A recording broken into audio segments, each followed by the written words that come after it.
Welcome to episode 227 of the Ages Podcast. We're going to be dropping this on March the 12th, 2025.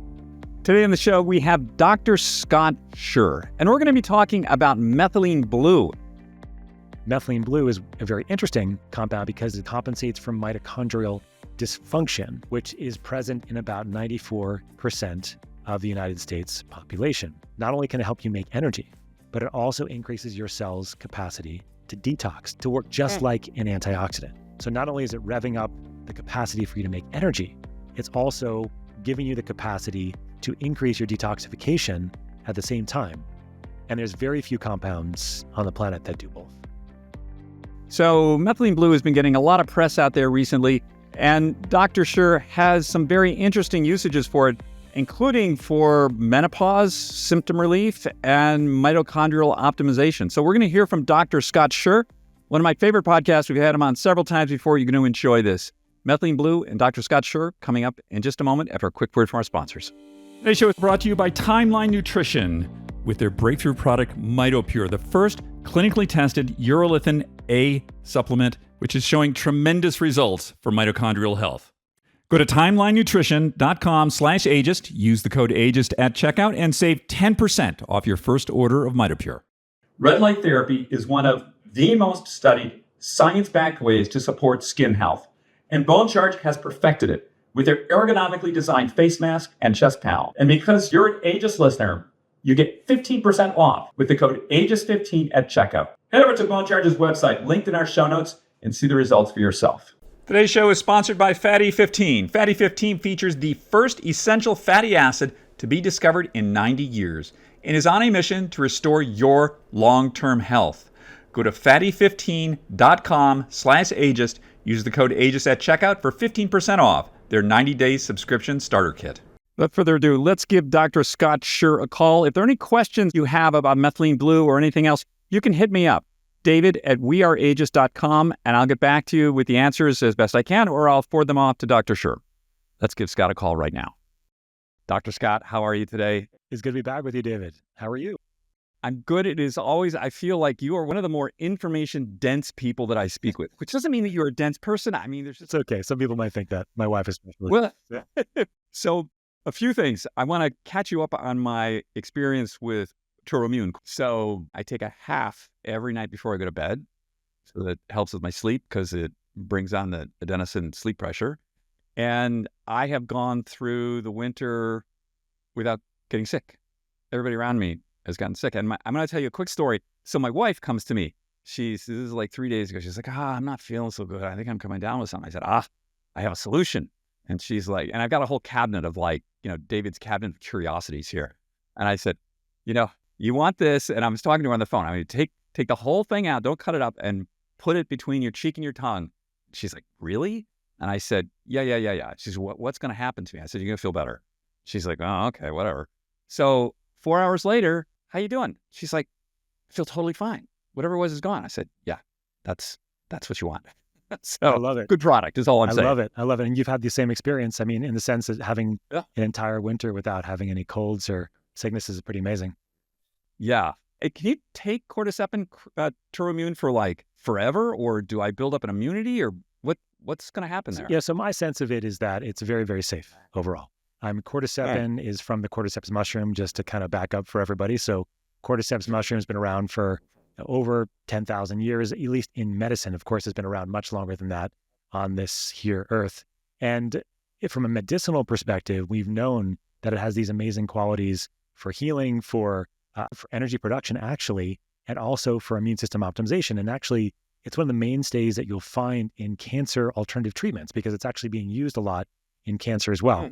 Now, but the cool thing about the mushroom is that it has this other compound, or this significant compound in it, called cordycepin, which is only about 0.03% of the mushroom itself. So a very small amount. So what we were doing when we were looking at various compounds at my company, Transcriptions, was looking for molecules that can really help support the system. Like, we have really the ethos that if you're looking to give people supplements or products, the idea is to be as supportive as you can along the process and not clog the system, not overstimulate the system, not create a place where you're going to cause trouble over the long term. And And cordyceps really does fall into that category where it really does seem to be very, very supportive.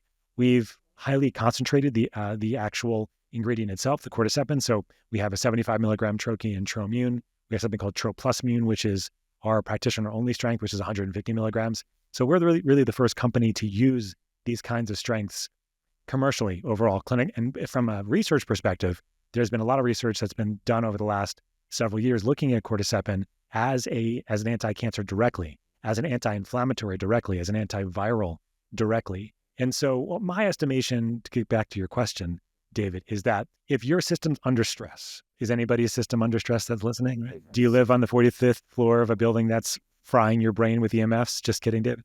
Or are you on airplanes all the time? Or are you not sleeping because you have little kids or you're taking care of grandkids? If you're under stress and you're not getting enough sunlight, especially getting enough, so what I guess sort of what I'm getting at is I think that there's probably a role for cycling off of the cordycepin at times if you don't have a lot of stress ongoing. So for the most part, when we're outside in the summer, we're getting more sunlight. In general, our immune systems are better because we're getting more vitamin D exposure. And so I tend to have most of my patients cycle off the Trommune, not as much during the summer overall, but certainly during the fall, during the winter, during the spring is when I found to be extremely helpful. And it's funny, you have a wife story. I have a wife story as well. So my wife does she thinks that I might die by supplement is what she said to me over the years. But the only thing that she'll take at the house is the little green stuff, the little green troches called Trommune. And I give it to my kids too. And this is kind of a secret, right? In the sense that, cordycepin is very, very safe overall. And I went a whole year without getting sick in my house. All of my children, my wife got the flu.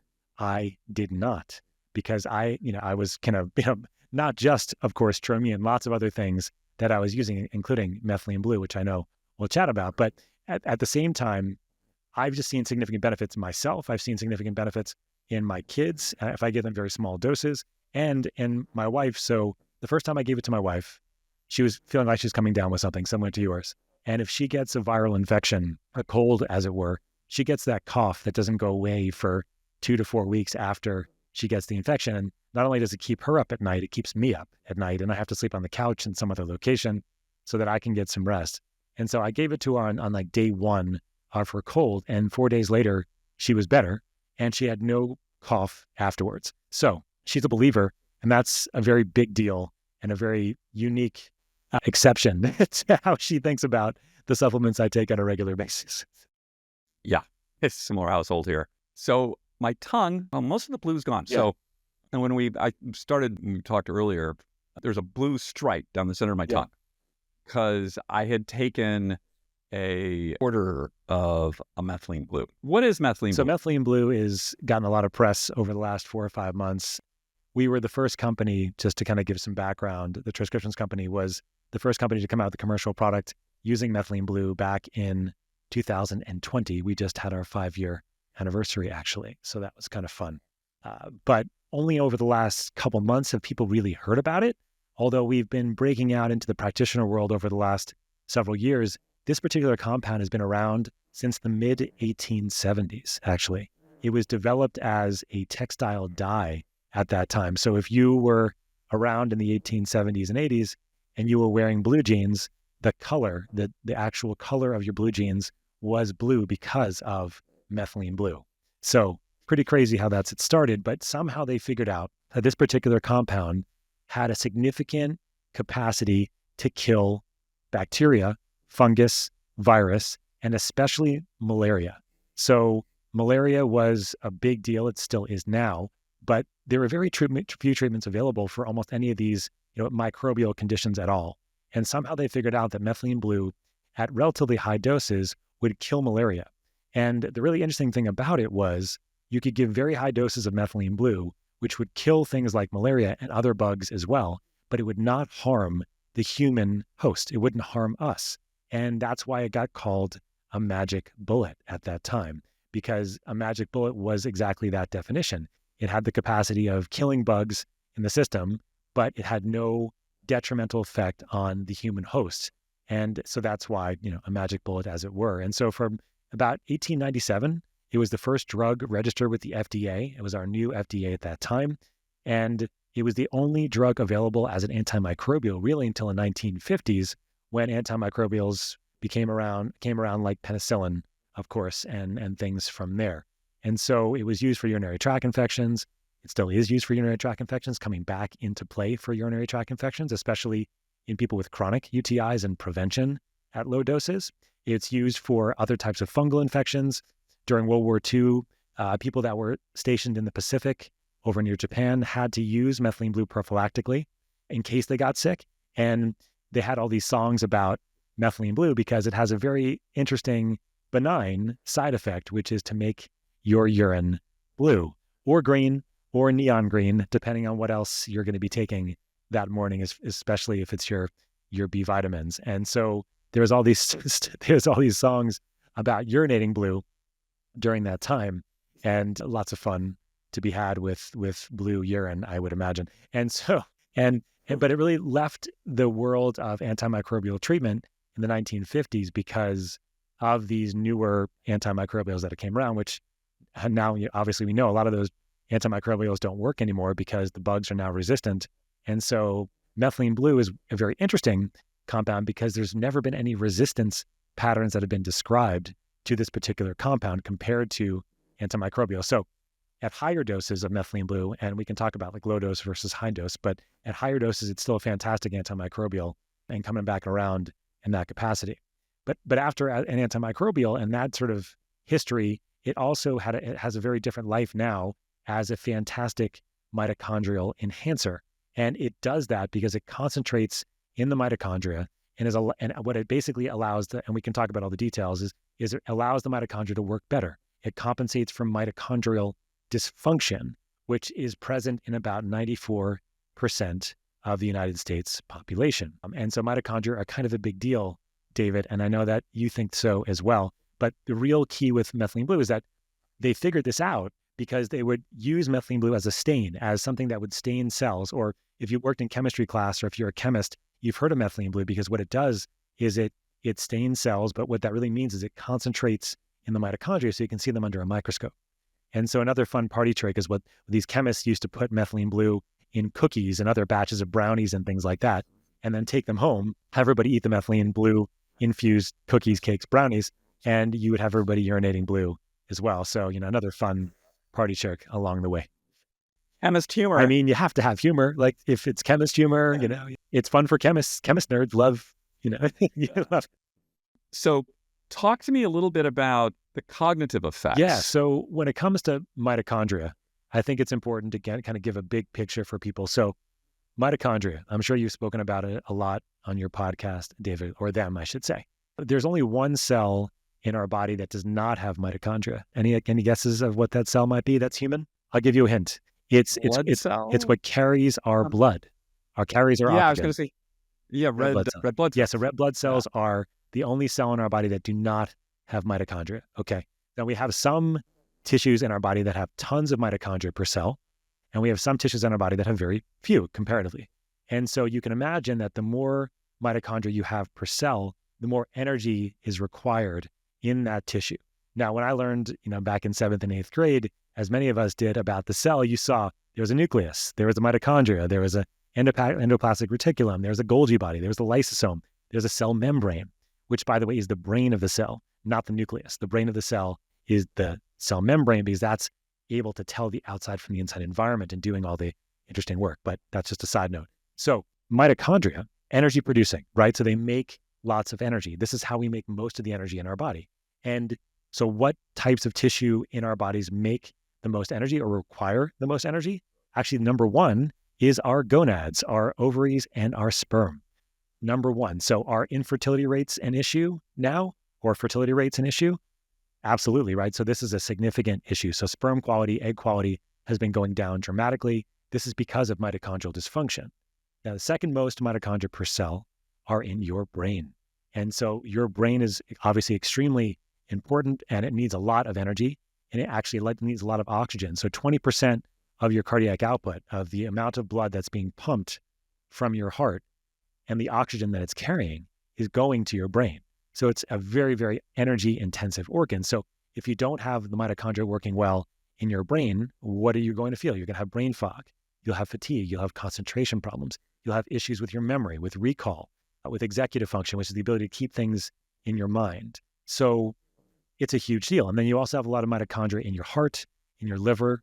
Your musculoskeletal tissue has the most in reserve. So if you need to run from a lion, which I hope none of us need to do anymore, but if you have to run very fast, very quickly, you have a lot of mitochondria there that are in reserve for you to help you move away fast as you can. You're not going to run from a lion or a bear. That's not going to work, guys, right? So please don't do that. Word of advice. So just play dead and cry or something, or play dead and don't move. That's your better option. So one other corollary to this is important, though, David, is that what's causing mitochondrial dysfunction?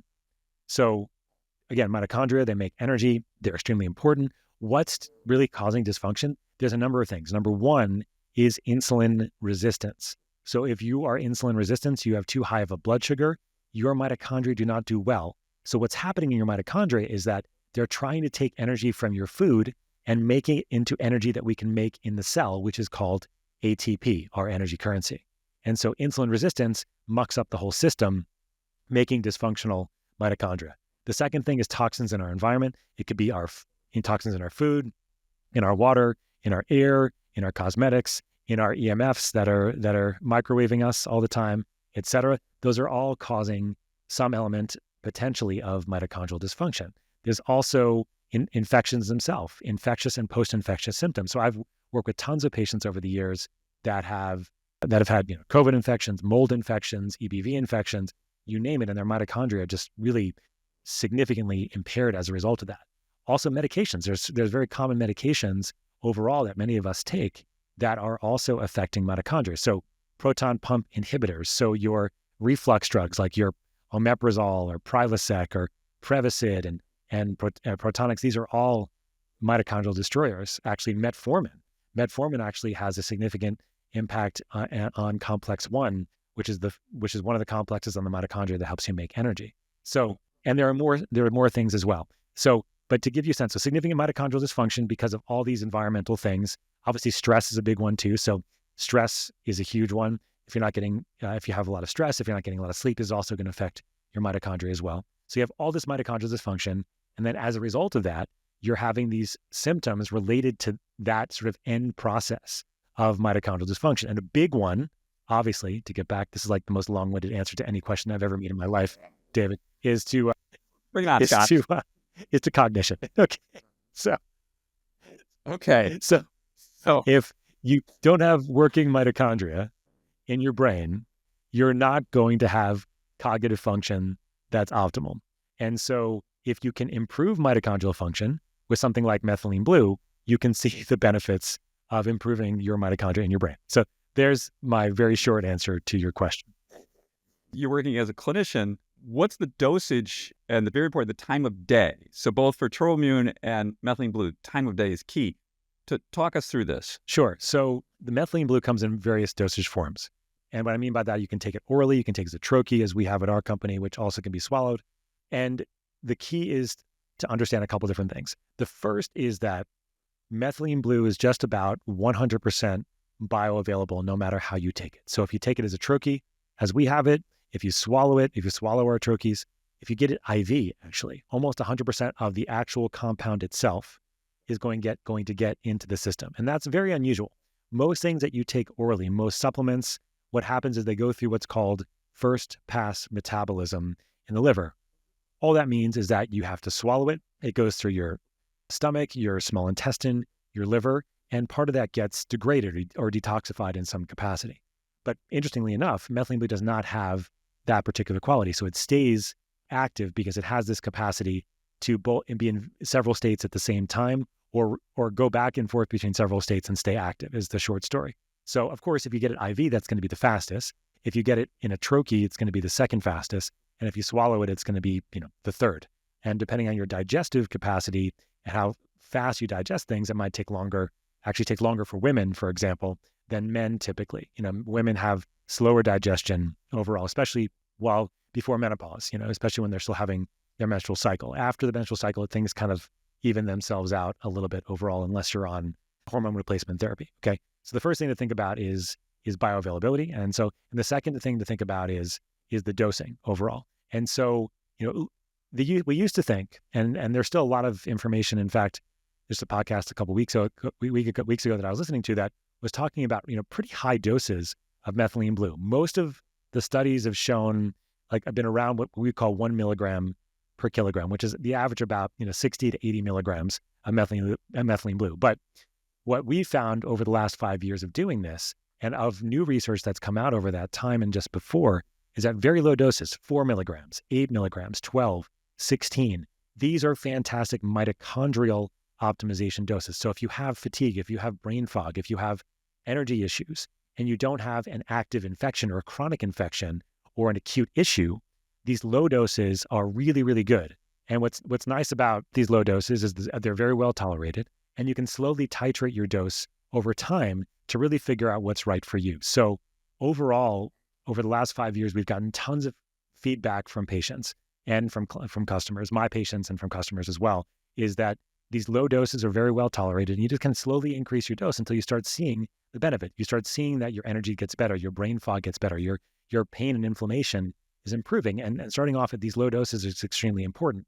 Now, if you have a more chronic infection like Lyme disease, for example, or a mold illness, or you have more of an acute issue where you have an acute trauma, acute low oxygen state, just more inflammation acutely in the system, higher doses of methylene blue can be very, very helpful.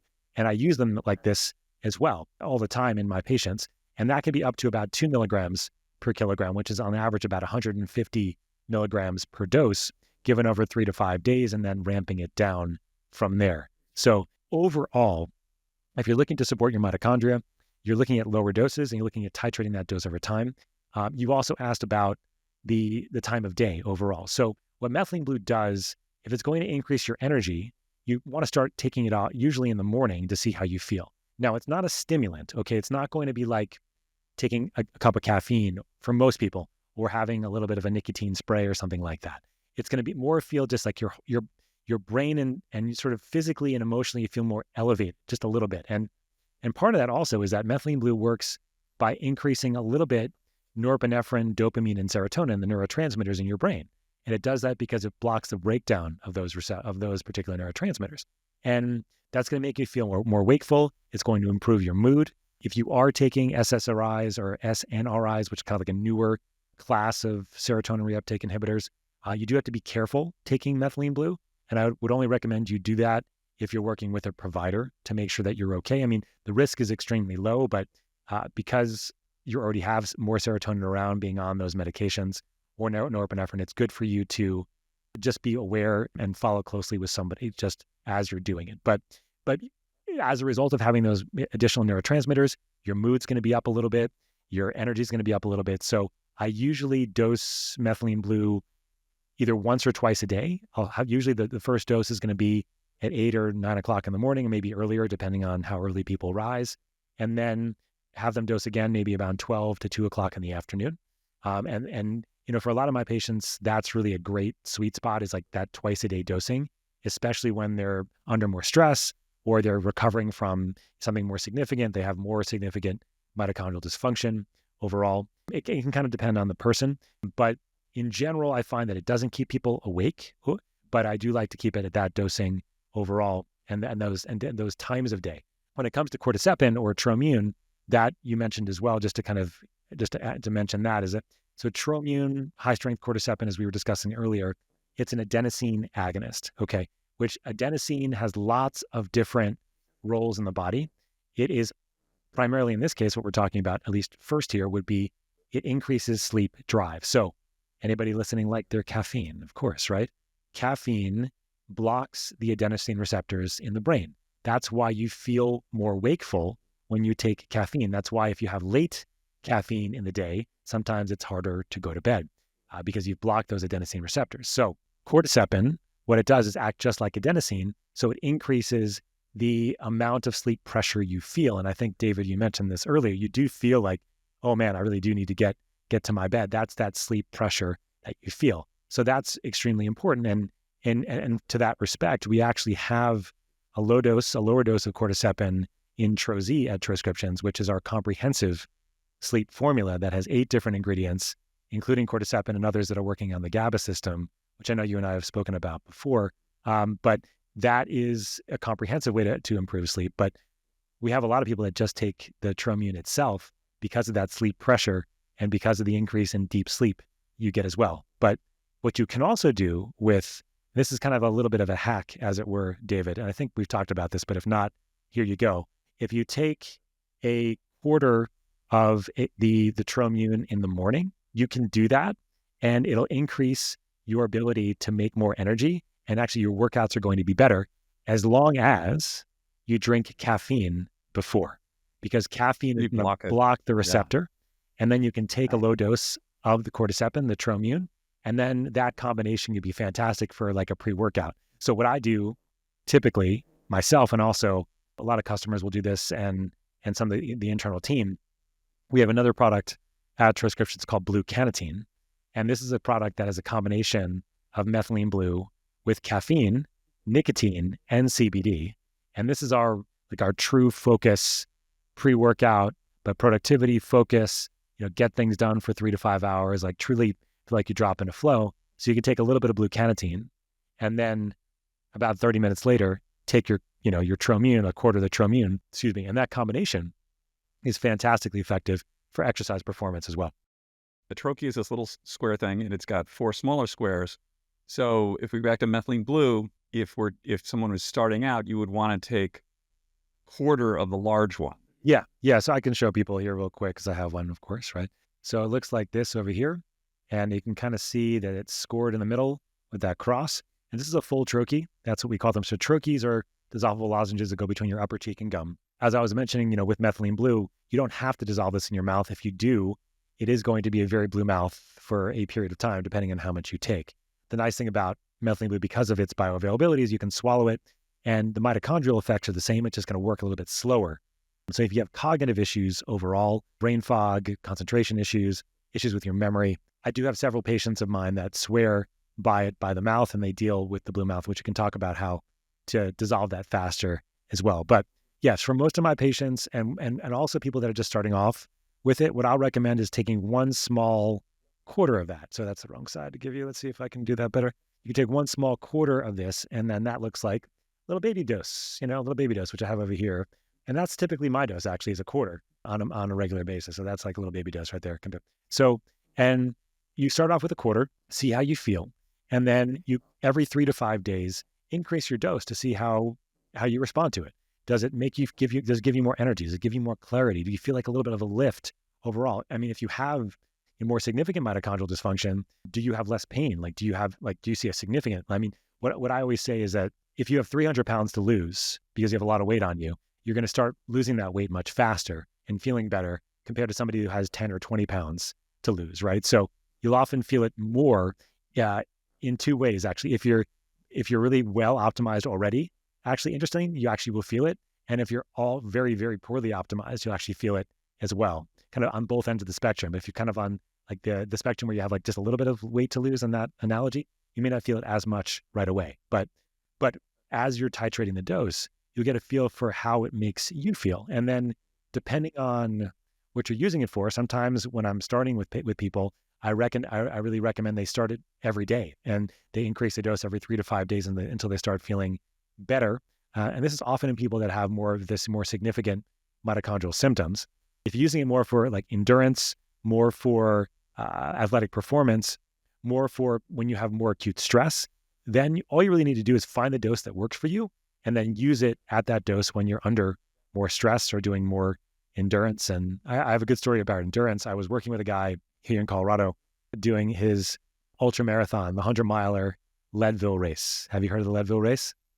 Dave, Yes. It's the hardest 100-miler in the world, I think, because mainly it's at elevation. I think it starts off at 8,000 feet, but goes up to about 12,000 feet at times. And so this guy had massive issues the year before, a couple different things actually, which is super interesting. One of the major things he had was he was having diarrhea, and he couldn't, and this is very common in people who do these long races. And we can talk a little bit about that, what that was. But I had him taking 36 milligrams of methylene blue, which is kind of 2 of our Just Blue, along with 1 Blue Canatine every 4 hours for his entire race. And he cut his time by 4 hours from the year before, which is a huge amount of time, as you can imagine. And so we use a lot of methylene blue to support him because what methylene blue can do is it can work just like oxygen in your cells. And so what that means is that if you don't have as much oxygen around, so say you're, you're running for a long period of time like he was, or say you're on an airplane and all of a sudden, you're at sea level when you were before the airplane and now you're at 8,000 feet pressurization. So for those of you who don't know, when you go on an airplane, you're pressurized to above sea level, 8,000 feet. So also recommendation, if anybody would love to move to Colorado with me, your jet lag is much better here, actually, when you travel, because you're already at 5,000 feet, at least where I am. So going on an airplane from 5 to 8,000, the delta is much lower than going from 0 to 8,000, right? So I found that my jet lag is so much better. Maybe you find that in Utah too, David, I don't know. My jet lag overall is so horrific. You're supposed to be able to move your clock an hour a day. And for me, it's like half an hour a day. And I do all the tricks. And I'm still like going to Asia, like I'm just... Yeah. Some people do have more of a natural propensity to be able to shift than others. Yeah. I always give the example from me. This is kind of it's a sad story for me. I was back in college and I was at UCLA and I went to go climb Mount Whitney which is the highest peak I think in the United States, maybe, and I don't remember exactly how high it is, but I was in pretty good shape. I was in college, I was exercising, and I went with all these guys that were smoking pot all the time, drank alcohol all the time, and it's like, we're not in very good shape. They all made it to the top of the mountain. I couldn't. I had to stop at base camp because I got such bad altitude sickness overall. Right. Yeah. And so some people are just more, I was thinking, well, maybe also because their lungs are more inflamed already. So they have these like reverse sort of like mechanisms of protection. I was like, I didn't know about that at the time because I was still in, college. But anyway, so some people are just more sensitive to things like altitude, more sensitive to time shifts and things like that. But in any respect, when you're at altitude, you're at low oxygen state. Okay. And as a result of that, you can't make as much energy because there's not as much oxygen around. But methylene blue, which is super cool, can actually compensate for that and help you make more energy even when there's less oxygen around. So everybody that comes to visit me in Colorado, they get methylene blue when they get off the airplane and they typically feel much better. I've had guys, climb very, very high mountains all over the world using methylene blue with significant impact on their performance, which is super cool. But I think I got on a huge tangent. I was talking about this endurance guy and the diarrhea. People might be asking about the diarrhea. So just to go back to that real quick. So one thing happens when you do a lot of exercise, like if anybody's watched people do marathons or these 100 milers especially, like they'll have poop going down their leg. So it's very common. And the reason for this, interesting, David, one of the main reasons is that they're depleting an amino acid from their gut called glutamine. Glutamine is the main fuel of our small intestine. And so we need glutamine. It comes from meat products typically. That's where we get most of our glutamine. Okay. You can supplement with it. And so the muscles need a lot of glutamine as well. And so if you're doing a lot of exercise, you're going to deplete your small intestinal glutamine first, and that's going to get diverted, to your muscles. And this is why people, crap themselves. And so we gave him 4 grams of glutamine every 4 to 6 hours, I think, as well. And he had no diarrhea at the same time. So another trick, I've done a couple of podcasts on glutamine. It's a very interesting amino acid on how it works. But that's a little bit of a side note. I don't want to keep your audience hanging on the diarrhea. But when it comes down to, kind of wrapping this up for people on the methylene blue side of things, it works in low oxygen states because it can act just like oxygen.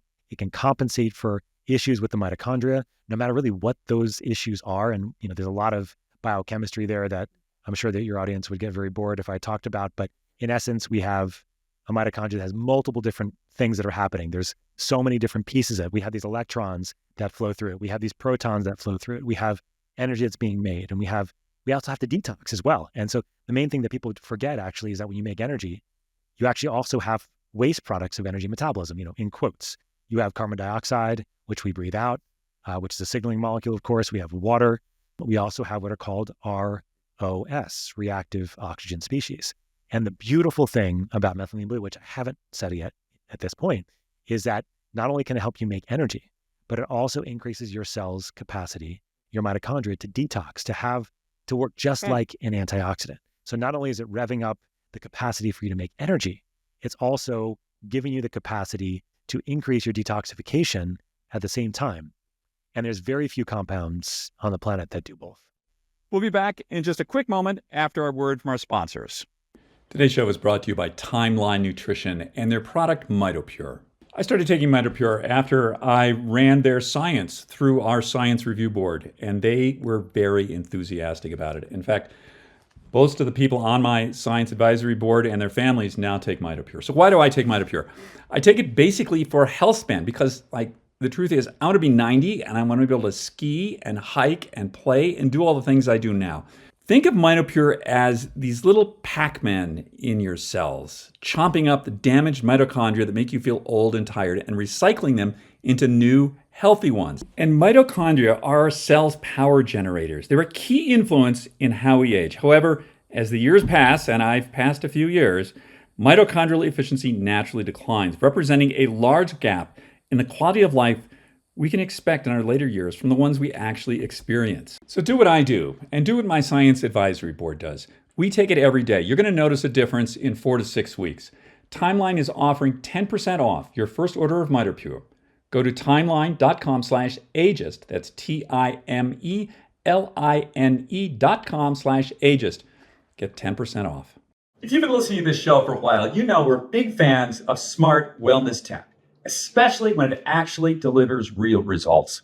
And that's why I'm excited to tell you about Bone Charge's Red Light Face Mask and Chest Bundle.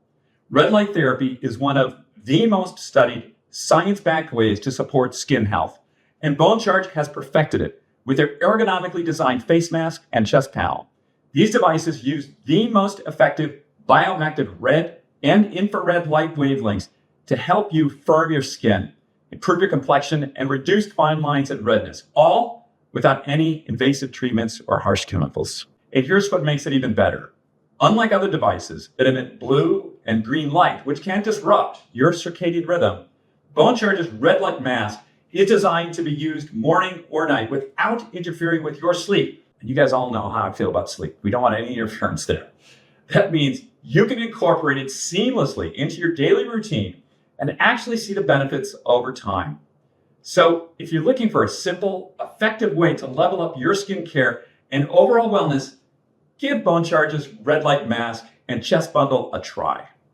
And because you're an Ageist listener, you get 15% off with the code AGEIST15 at checkout. Head over to Bone Charge's website, linked in our show notes, and see the results for yourself. Okay, I want to get to some specifics here. So, Yeah, please. women, premenopause, menopause, brain fog. Is this an appropriate utilization of methylene blue? Absolutely. What I always say as a clinician is that how can I help you right now while you're on the longer path, all of us are, to health optimization? So as you know, David, I'm a health optimization medicine practitioner. Health optimization medicine is the one half of a nonprofit organization that I help run called Health Optimization Medicine and Practice. This is the nonprofit organization that started in 2017. It was developed by Dr. Ted Achacoso, my colleague and friend, who developed this in his own clinical practice. And he really wanted to make it a nonprofit and train other practitioners on how to do it. So I was one of the first people trained here in the United States in 2017, 2018. The whole goal of the nonprofit is to shift the perspective from not only just treating disease or even the root causes of disease, but for the first time creating a standard of care for how we treat health and how we optimize health. And so it's a different animal. I mean, most of the people that are listening here will align with that message, but it's very, very uncommon to find practitioners that are focused on optimizing your health, not just treating your diseases or looking at root causes. And when you're looking at optimizing the health of the system, it takes time. It's not like tomorrow you're going to feel better. And so we developed the Transcriptions Company as the for-profit arm of Health Optimization Medicine and Practice, or Home Hope for short, so that we can help people right now while they're on that longer path. And the first products, or the first compound really, that we came to decide was going to be that what can help you right now is methylene blue. So I start methylene blue on so many people right now while they're on that longer path. And then hopefully as they're on that path, as they're figuring out really what they can do with their diet, their lifestyle, their stress, their supplementation, their relationships, whatever it might be, that's being a detriment to their health, that they can start with their methylene blue and utilize it as they're on that path, and then hopefully come down on using it as much over time as they've dialed in their vitamins, their minerals, their nutrients, their lifestyle, et cetera. And that's what I do in clinical practice. And so if somebody, came to me in clinical practice or ask me a question, say, hey, doc, I have brain fog. I'm going through menopause. I need something to help me. I'll be like, fantastic. I know a couple of things that can help you right now. But also at the same time, let's talk about how we can really do a foundational approach for you so that we can create like a sustainable foundation that's going to help you overall. And it's kind of a weird thing for people to hear sometimes when I'm talking about how I'm trying to take people off of the things that my company sells, right? But for me and my team, our main thing is that we want people to really, be on that path with us and then be able to use these things like methylene blue along the way to help, and then be able to dial that down over time as they don't need it as much. So I'm going to take that as a yes. I'm doing that a lot today. Would you like me to say yes next time? I can do that. You should say yes. It's a habit. I think we know each other too well. And let's get to the main sort of like side effect that most people feel about methylene blue is blue tongue. So before I came on this morning, I swallowed a quarter as quickly as I could, and I just had a blue stripe on my tongue. But if I put it in my mouth, my whole mouth is going to be bright blue. How do I deal with that? So the first thing to remember is that if you do not want to learn about the mitigation strategies for the mouth, you can swallow methylene blue. However, again, as I also mentioned earlier, if you do have more cognitive issues, it may be a benefit to try it in the mouth and see how you feel and compare that to swallowing it. If you're going to swallow it, it's always best to do it on an empty stomach if you can, and then eat maybe 15 to 20 minutes later after you've had the methylene blue. And that, if anybody's done this before, you kind of feel like things get pushed through, because they do, and you'll digest them faster if you have something to eat about 15 to 20 minutes later. So most of the patients I work with, me personally, I swallow the methylene blue unless it's something I need, like an acute improvement in something. So we have something called blue carnitine, I mentioned earlier, which is a combination of methylene blue with nicotine, caffeine, and CBD. This is kind of like your non-pharmaceutical stimulant, basically. And dissolving in the mouth is going to be much more of a beneficial experience for most people because it's going to work faster. And so you'll feel that brightness, you'll feel that stimulation, you'll feel that focus, that flow, that drive for 3 to 5 hours. If you swallow it, it will work, but it's going to work slower, and you likely need a little bit of a higher dose to do it overall. So I'm very sensitive overall to everything, but when it comes to our blue carnitine, I take a quarter of that. That's usually a good dose for me if it's up here, but if I swallow it, it's going to be a half usually. So that's because there's degradation or decreased bioavailability of some of those other ingredients, but not methylene blue. To your point, methylene blue in the mouth, it is very, very blue, everybody. So the first thing to remember is if you're going to dissolve it in your mouth, keep it in the same place as far back as you can between your upper cheek and gum, and just park it there. Do not move it. And if you can, do not talk. A great time to do a meditation, everybody, because the more you talk, the more your mouth is going to turn blue. So not only is it going to be, some of your mucosa, your cheek mucosa, your tongue, but also your teeth as well. And so if you have anything that's not anything foreign in your mouth, that's not porcelain. So if anything that could be stained in your mouth, it will be stained. So funny story was a couple of years ago, I went to do a podcast with somebody, and he had temporary veneers, which are plastic. And he got these temporary veneers in his mouth, used the methylene blue, and his entire veneer, his whole mouth, his whole thing, it was all blue. And so Nice. If you have dentures, they will turn blue. If you have non-porcelain teeth in your mouth, they will turn blue. So these are absolutely reasons why you would only want to swallow methylene blue. Okay. So, but now if you have a blue mouth, what are you going to do? Okay. So the first thing you can do is, you want to let it fully dissolve if you dissolve in the mouth. And then after it fully dissolves, you can use hot liquids. Hot liquids are actually the number one thing. So coffee or any hot liquids, tea. But actually what seems to be the best, interestingly enough, is matcha green tea for whatever reason. And this is actually a tip that was given to me by a clinical pharmacist her name is Dr. Isabella Wentz. And she's like, I love your methylene blue. I have it in my mouth all the time. It's no big deal. I just have some matcha green tea afterwards and it goes away. And that'll especially get it off on your teeth as well. And you can also brush your teeth. Of course, baking soda also works. So taking some baking soda and swishing your mouth with it will get it off your teeth fast. Your mucosa, like in your cheek and your tongue, will take a little bit longer overall. So, but it will fade. When we said in the beginning, David, when we came out with the company, is that, well, a couple of things. First is blue is the new smart, so flaunt it, number one.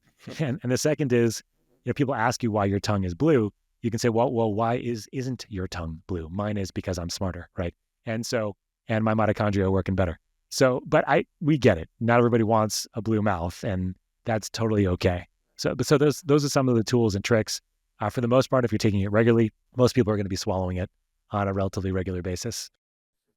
Okay, so let's get to my favorite subject, me. I take like religiously now half a Troimmune every night before I go to bed. And so now I wake up in the morning, and generally what I do is I'll either have coffee with a little olive oil and some like collagen, and like sometimes I'll go, like if I'm going to do a spin thing, I'll do that directly spin. If I'm going to go lift weights, I need a little more energy, so I'll eat some food, and then I'll go. So in that, how much methylene blue do I take, and when do I take it? So it really kind of depends on, I guess, what you're going to do. If you're going to do more, like if you're going to do more weight training versus cardio, you might want to do a little bit different kind of dosing overall.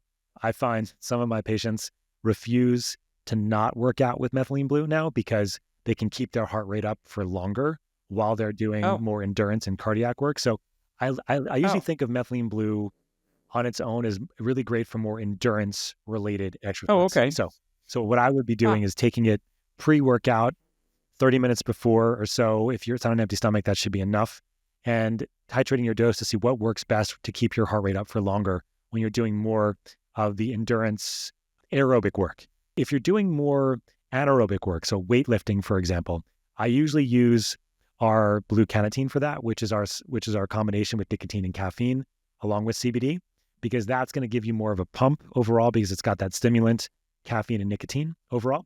And so that's what I'll usually use in patients that, or in customers or people that ask me, whoever, that are looking to do it pre-workout overall. So pre-workout, it's usually the blue carnitine for strength training, anaerobic training, and it's for endurance training.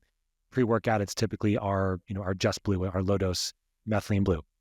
Now, if you are doing it like a crap ton of endurance training, like the 100-miler, then it's going to be a higher dose of those kinds of things. I'll do a test for you, and I will, usually today, but I had too much to do. So it'll be Sunday will be 4x4 VO2 max training. I got something there for you. Yeah. So I have a colleague of mine who does a lot of VO2 max training. He does a lot of carbon dioxide, CO2 retention, hypoxic training. His name is Brian McKenzie. He's very well known in sort of the breath optimization space. He was former CrossFit guy. He's a couple of books, really good guy. So what Brian does is he does hypoxic training beforehand, and then he does endurance training afterwards. And he's with methylene blue on board, usually 8 or 16 milligrams, which would be a full troche of methylene blue, the 16s. And he's seen an increase in his VO2 max about 10 points doing it, like not subtle. 10 points. 10 points, not subtle. So the question is whether... That's really hard. What's that? That's moving 10 points is like... Not easy. All right, that's hard. Yeah, not easy to do.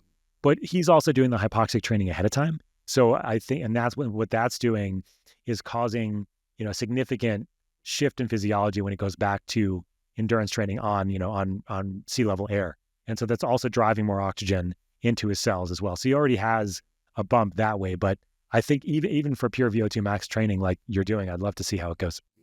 I want to go back to this. So by hypoxic training, do you mean breath hold, or do you mean doing like sprint There's training? different ways to do hypoxic training, right? So there's CO2 retention training. So there's breath holding, and there's also breathing low oxygen air, which he does both, right? So he has a machine that breathes less than 21% oxygen. So he can breathe that for for 20 minutes or something like that. And then go and do endurance training on sea level air, or sometimes he'll do hyperoxic as well. So 100% oxygen as well. So there's various ways of doing this and getting fancy. I see these like really, I haven't seen them in New York, but I remember when I used to train at Gold's Gym in Venice, there was like all manner of like just lunatic in there, right? Yep. From the greased up Speedo bodybuilder crew to Olympic athletes. You get Mike Tyson in there. And there was one guy who was training for some fight sport, and he would train with a gas mask on to reduce his oxygen intake. And that's a look, I got to tell you. That's showing you, that's saying something as well as doing something. That's for sure.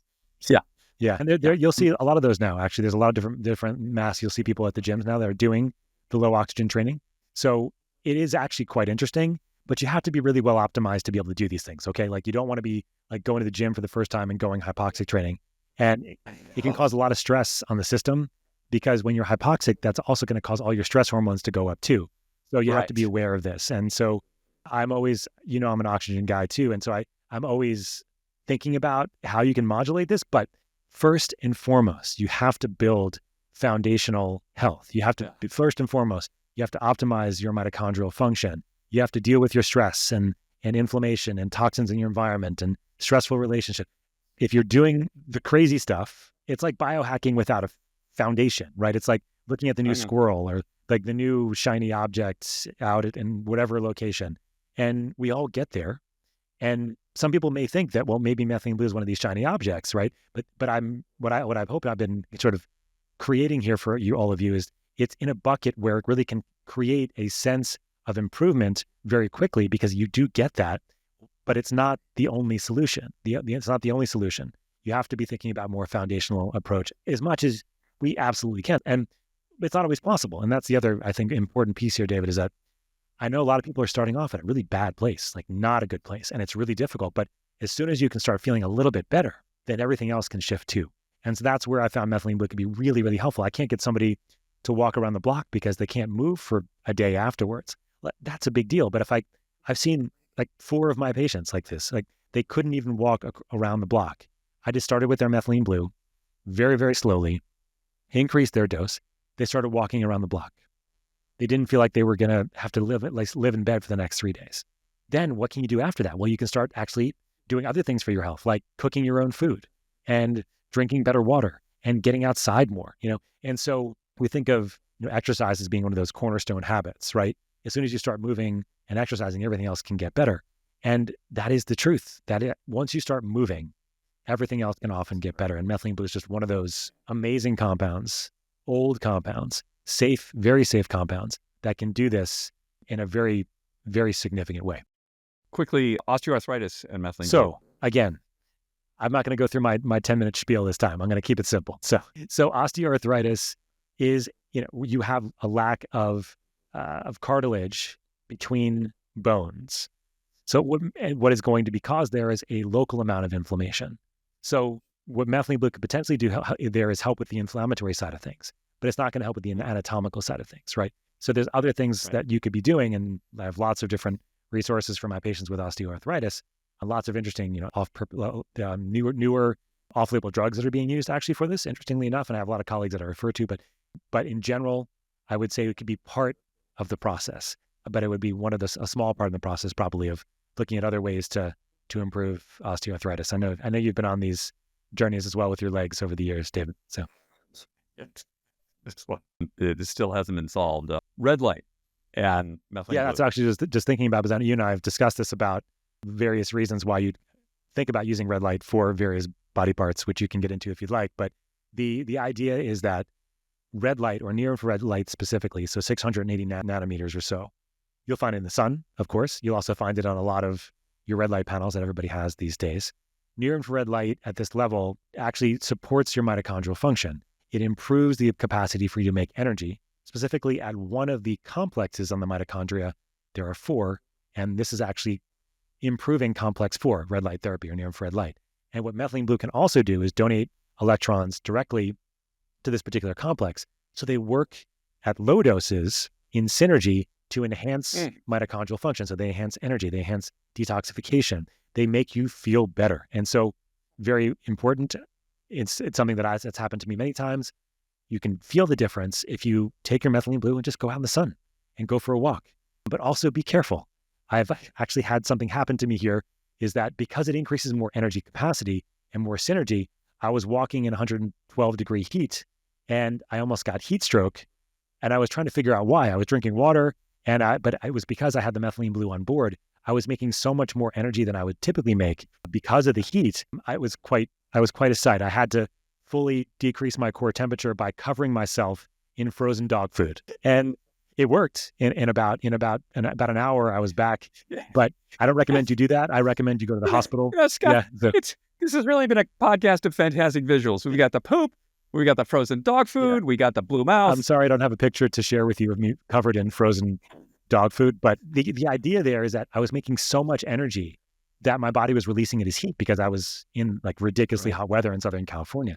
And so just to be aware of that. So if you're going to be outside, you need to make sure you drink more water and, make sure you obviously stay hydrated. But in essence, that combination at low doses of methylene blue and low doses of near infrared light overall are very synergistic. But the other part of that is high strength methylene blue. So over a milligram per kilogram, like 70, 150 milligrams in combination with laser. So very, fine tuned red light therapy is being used for infection. It's being used for cancer because methylene blue is a photosynthesizer in this case, and actually can cause more stress on tumors, on viruses, and other inflammatory things. And so I have a lot of colleagues that are looking at this, and there's actually been some studies in breast cancer using high strength methylene blue and high strength lasers in this nanometer wavelength as methylene blue becomes a photosensitizer. This is called photodynamic therapy. So people are going to look up, they can look photodynamic therapy, and they can learn about, there's other things that photosynthesize as well, but methylene blue is one of those. And it's also used for an infection. So there's always a slide that I put up in my lectures that shows how methylene blue with this high strength red light causes more reactive oxygen molecules to kill bugs like COVID, for example. And so really interesting studies that have been done overall. And even pre-COVID, there was a really cool study on coronaviruses showing how methylene blue can inactivate coronaviruses. And it does this with specific spectrums of light as well. So anyway, these are lower doses, like 4, 8, 16, 25 milligrams of methylene blue, along with near infrared light, 680 nanometers, synergistic, increasing energy. So my only recommendation is if you do this, you're likely going to want to do something active and not be sitting in front of your computer after you're done, because it might want to make you move, that kind of thing. And then higher strength methylene blue, higher doses, along with more high strength lasers. And so at Transcriptions, we have Just Blue, which is the one we've been talking about mostly, this one here, Just Blue. I can take a picture, this one here. But then we have one called Tro Plus Blue, which is for practitioners only to prescribe. And that's 50 milligrams of methylene blue, 50 HER1 troche.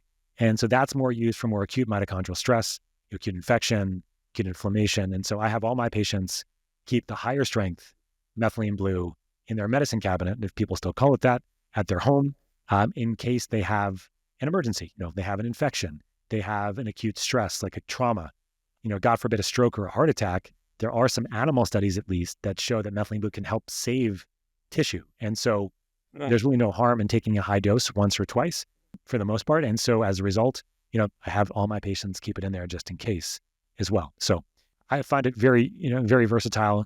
The dosing, the utilization for various conditions, it's all over the place, but it's really, really something that's been transforming to my personal clinical practice and my personal well-being too.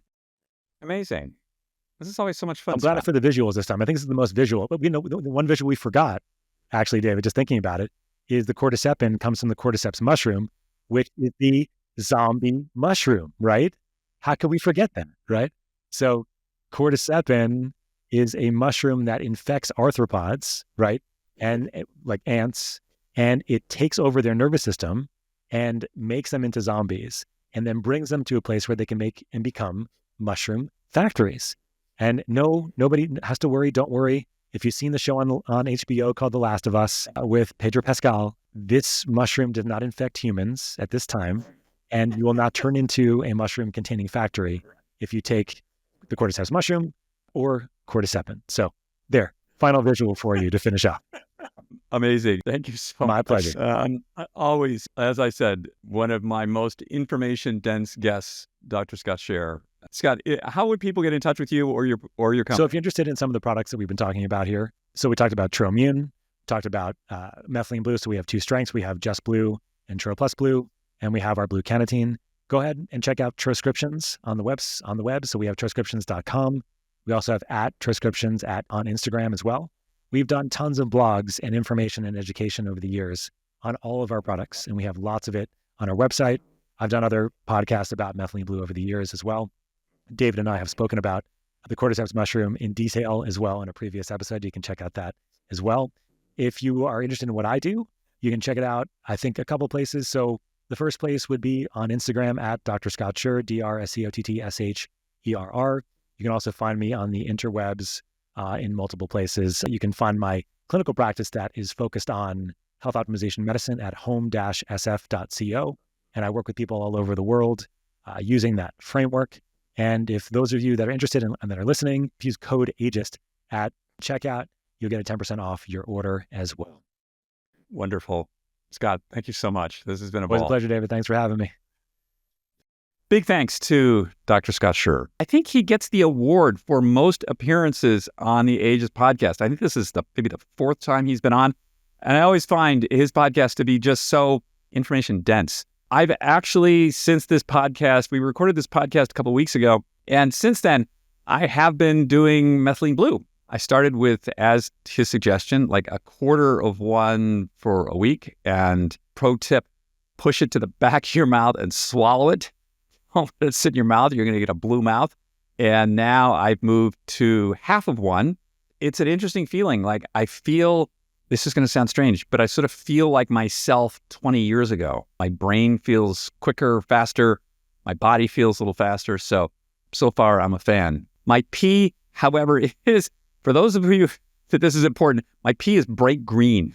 So it might be a little alarming. But check it out. We've got a discount code for Dr. Scott's product, Methylene Blue from Transcriptions. I believe it's 10% off, and we'll be leaving that in the show notes. I think they have a really interesting product line. All right, so quick update around here. Last week, I was on vacation, so I took 4 days off, and I went to Miami Beach, which just sounds like such a stereotypical New Yorker thing to do. But the thing is, it's super easy. It's really set up for the whole snowbird phenomena. You know, it's a 3-hour flight. Flight's out of LaGuardia, not out of JFK, thank God. And this time we stayed in a hotel called the Carillon, which I really loved. It's at 68th and Collins. So if you know Miami Beach, it's more on the north side of the beach. The south side is where all the crazy is. I mean, I can say that. I used to live down there, and, you know, boom boxes and greased up Speedos and that whole scene. A lot of sort of hormones gone wild down there. But the upper part of the beach is super mellow. Every morning I would just go out of the hotel and go swimming in the Atlantic Ocean. And the locals thought I was insane because it was guess what, freezing 68 degrees. And the water was probably, 75. And they would see me and they're like, oh, it's so cold. It's like a cold plunge. And I'm thinking, no, this is nothing like. So anyway, I was like the only person in the ocean. It was wonderful. And the hotel itself, remarkable story to the hotel. It was built by this very forward-looking architect. I believe they started construction in 1954, opened in 58, and it was like the hot spot up there. And then Miami went into a slump and was closed for about 15 years. And then it was bought, I believe, by the Canyon Ranch Group in 2005. And then they built a couple of towers and they rehabbed the whole thing. It's a wonderful hotel. I can't recommend this enough. And they have all these like super tech wellness devices and experiences. So they have the usual, I got a facial. I don't get facials often. It was really nice. And they have lots of massage and that sort of thing. But they've also got red light beds and cryotherapy and a whole range of things, of which I tried to do as many as I could. And it was kind of great. The other thing about the experience was like the southern part of the beach is much younger. And that's great. But I'm a little older. And I found that being around people who were like my age or a little older was really great. And the people that I saw that appeared to be my age or a little older were like amazing. They were totally switched on and they'd like wearing cool clothes and they were out there running on the beach and doing stuff and you see them in the gym. That was really educational. And I spoke to a number of people.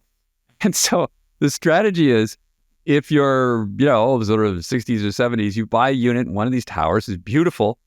And it's sort of a lure to get your adult children to come visit you or maybe the grandkids. And that seemed to be working out. So if you happen to be in the mood for a vacation in Miami, I recommend the Carillon Hotel in Miami Beach. So anyway, just back from that. That was fun. Today's episode is brought to you by Fatty 15. The story here is that Fatty 15 co-founder Dr. Stephanie Venn Watson discovered C15 while working with the U.S. Navy to improve the health and welfare of aging dolphins. Just a little shout out to our super aging dolphin listeners out there. Her discovery marks the first essential fatty acid to be found in over 90 years. C15 is known to work in a few ways. It repairs age-related damage to our cells, it protects our cells from future breakdown, boosts mitochondrial energy output, and activates those pathways in the body that help regulate things like sleep and mood. Fatty 15 is on a mission to replenish your C15 levels and restore your long-term health. You can get an additional 15% off their 90-day subscription starter kit by going to fatty15.com/ageist and using the code ageist at checkout. This week in the Ageist newsletter, if you're not signed up for it, this is our main thing that we do every week. So much love goes into this. We've got Anthony Bourke coming up this week. And Anthony is a former F-16 pilot who retired from the military and is now into winemaking and has a lot of very interesting things to say about being our age. We also have a rockin' guacamole recipe, so check that out. And then, of course, we have 5 things every week, which for some reason, it's what everybody wants to read. So check it out. Ageist newsletter. If you're not signed up, you can just go to ageist.com, put in your email, and you'll get it free to your email box every week. This week on Just Try This, I got a simple one. Let's you and I spend a little more time out in nature. Because what we're finding from the science is that it's not just, the air smells good, the trees are, starting to bloom depending where you are this time of year, but the biophilic effect. So that's the effect of seeing all these essentially biomorphic natural shapes out there has on our brains. It has a calming effect on us. All of us are too stressed. We live in sympathetic activation all the time. And being out in nature, just seeing these things and hearing these sounds seems to have a profound parasympathetic effect on us. In other words, it chills us out, which is what anyone will tell you who's spent any time walking in the woods or just hanging out in the park. So this week, I just tried this. My suggestion to you is try and spend a little time out in nature today. And it doesn't have to be giant, big name nature Yosemite. You can just walk down the street and look at the trees or hang out in the local park. That's this week. I just tried this. Thank you, everyone, for joining us on the show this week. I know your time is valuable. I'm really grateful that you decided to spend it with us. If you have any questions you'd like me to answer, hit me up, david@weareageist.com. Either I can answer you directly or I will forward them on to Dr. Sherr, and he can answer them. Until next week, we got another good one coming up. I'm really happy that you guys are all with me this week. Take care now. Bye.